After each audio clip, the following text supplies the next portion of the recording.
Salam sejahtera pemirsa, berjumpa lagi bersama saya dalam pembahasan buku Bugar Selamanya.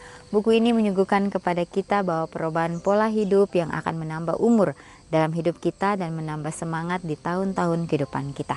Dan juga akan membuat kita semakin hari kita akan memperoleh kekuatan ya untuk merangkul kebugaran fisik, mental, dan spiritual, dan juga dapat memotivasi kita, menginspirasi dan mendorong kita supaya hari demi hari kita boleh lebih dekat kepada Kristus untuk menyerahkan setiap masalah-masalah kehidupan kita hanya kepadanya, dan Dia akan meringankan segala jalan-jalan kita.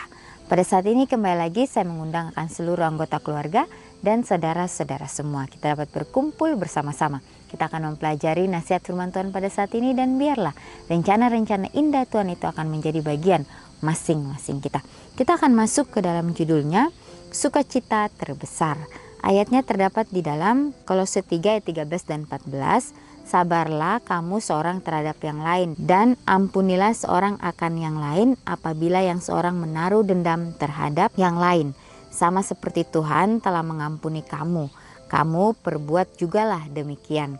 Dan di atas semuanya itu, kenakanlah kasih sebagai penginjak yang mempersatukan dan menyempurnakan. Amin ya.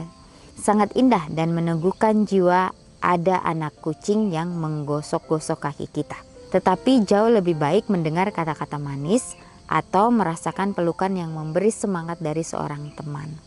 Sukacita terbesar kita ditemukan dalam berbagai ide. Rasa sakit, pandangan, pelukan, memeluk dengan erat, dan berbagi harapan dengan orang lain.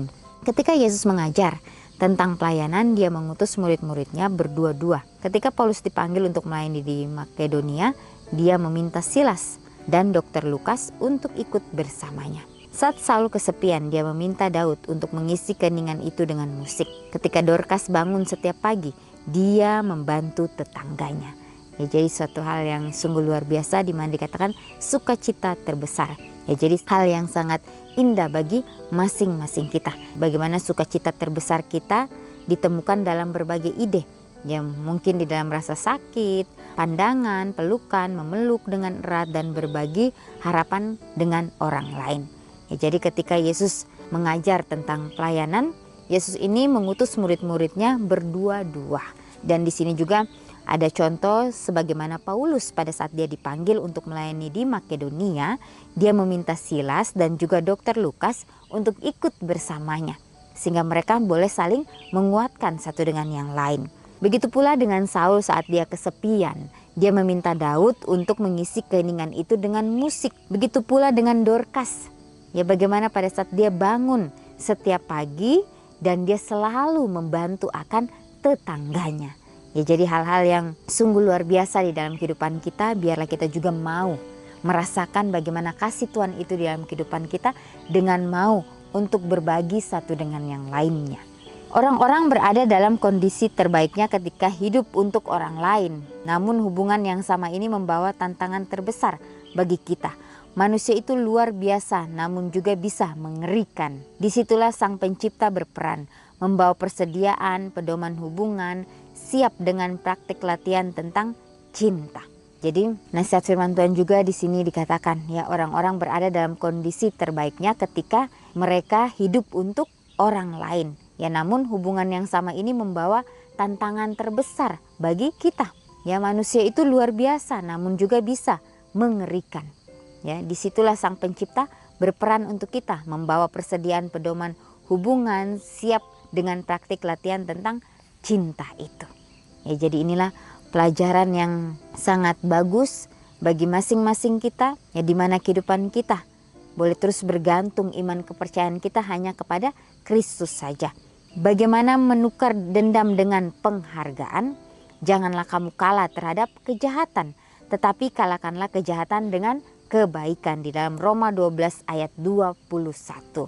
Ya, jadi inilah amaran bagi kita supaya kita boleh lebih ya mengerti lagi, atau lebih ya berserah sepenuhnya hanya kepada Kristus. Bagaimana memikirkan orang lain terlebih dahulu? Kasihilah sesamamu manusia seperti dirimu sendiri, di dalam Imamat 19 ayat 18.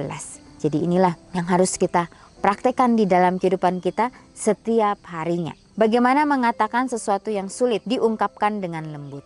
Hendaklah kata-katamu senantiasa penuh kasih, jangan hambar sehingga kamu tahu bagaimana kamu harus memberi jawab pada setiap orang. Di dalam Kolose 4 ayat 6. Bagaimana bersabar menghadapi orang yang tidak sabar? Ya hai saudara-saudara yang kukasihi, ingatlah hal ini. Setiap orang hendaklah cepat untuk mendengar, tetapi lambat untuk berkata-kata, dan juga lambat untuk marah. Di dalam Yakobus 1 ayat 19. Jadi di sini kembali lagi ada pertanyaan ya, bagaimana memikirkan orang lain terlebih dahulu? Ya, gimana caranya? Di sini caranya kasihlah sesama manusia seperti dirimu sendiri. Ya, jadi kita harus mempunyai ketulusan, mempunyai roh kerendahan hati itu untuk mau ya mencintai sesama kita sebagaimana Yesus sudah mencintai kita. Sebagaimana Yesus sudah mau berkorban di atas kayu salib. Bagaimana mengatakan sesuatu yang sulit diungkapkan dengan lembut? Hendaklah kata-katamu senantiasa penuh kasih, jangan hambar, sehingga kamu tahu bagaimana harus memberi jawab kepada setiap orang. Bagaimana bersabar menghadapi orang yang tidak sabar? Hai saudara-saudara yang kukasihi, ingatlah hal ini. Setiap orang hendaklah cepat untuk mendengar, tetapi lambat untuk berkata-kata, dan juga lambat untuk marah. Jadi harus menahan ya segala sesuatunya di dalam kehidupan kita, supaya semuanya dapat berjalan sesuai dengan kehendak Tuhan saja. Ingin lebih banyak kebahagiaan dalam hidup Anda bisa pergi ke tempat penampungan hewan dan mengambil anak kucing kecil. Atau Anda dapat memilih untuk mengembangkan kemampuan hubungan dengan sesama Anda dengan meneguhkan persahabatan melalui email, lewat telepon atau tatap muka. Ya, bagikan sebuah cerita, bicarakan tentang anak-anak. Ya, lelucon, pekerjaan, berbelanja, mobil. Jadilah lucu dan penuh harapan. Lakukan kontak mata dan ucapkan halo ketika Anda bertemu seseorang di jalan atau di pasar. Ya, jadi kita harus menyapa. Ya, walaupun kita tidak kenal dengan orang itu, tetapi biarlah kita mau melakukannya. Ya, sehingga itu akan membawa suatu kedamaian yang luar biasa di dalam kehidupan kita setiap harinya. Dikatakan, bagaimana bersabar menghadapi orang yang tidak sabar? Hai saudaraku yang kukasihi, ingatlah ini. Setiap orang hendaklah cepat untuk mendengar, tapi lambat untuk berkata-kata, dan juga lambat untuk marah. Dan inilah yang harus kita lakukan di dalam kehidupan kita masing-masing.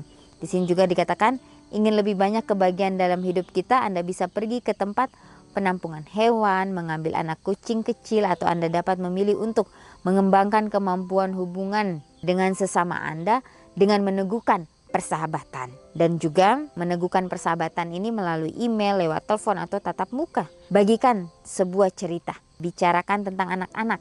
Ya, lelucon, pekerjaan, berbelanja, jadilah lucu dan penuh harapan. Lakukan kontak mata dan ucapkan halo ketika Anda bertemu seseorang di jalan atau di pasar. Dan juga mengomentari apa yang mereka kenakan atau cuaca yang baik, buruk atau jelek saat itu.